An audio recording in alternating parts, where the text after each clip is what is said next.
donner un prénom à son enfant n'a jamais été une tâche facile. Cela entraîne plusieurs difficultés, telles que, entre autres, le choix des prénoms, les erreurs et les rectifications. Tout cela va être abordé dans cet épisode.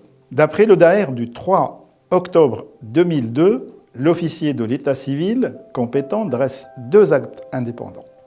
La naissance, le décès, et une mention marginale pour le mariage ou le divorce. Selon l'article 6, les fonctions d'officier de l'état civil sont assurées par les présidents des conseils communaux au Maroc.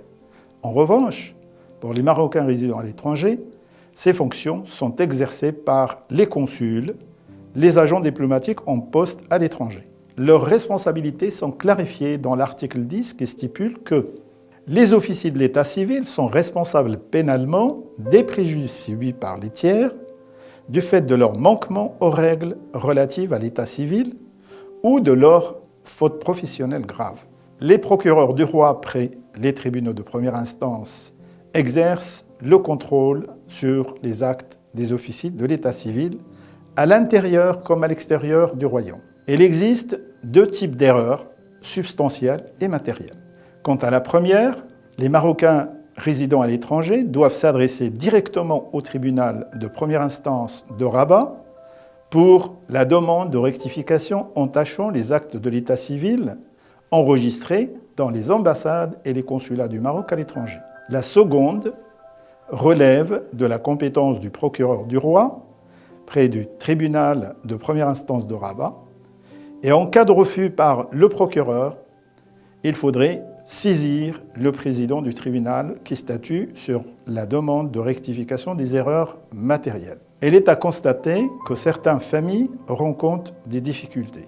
En 1992, Driss Basri, ministre de l'Intérieur, avait transmis aux wilayas, préfectures et au consulat du Maroc à l'étranger une circulaire comportant une liste plutôt restrictive des prénoms autorisés au Maroc.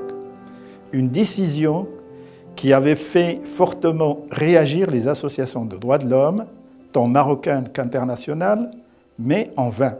La loi du 3 octobre 2002 relative à l'état civil est entrée en vigueur le 7 mai 2003, a mis fin à cette liste des prénoms. En voici un extrait de l'article 21. Le prénom choisi doit présenter un caractère marocain. Il ne doit être ni un nom de famille, ni un nom composé de plus de 2 prénoms, ni un nom de ville, de village ou de tribu. Comme il ne doit pas être de nature à porter atteinte aux bonnes mœurs et à l'ordre public.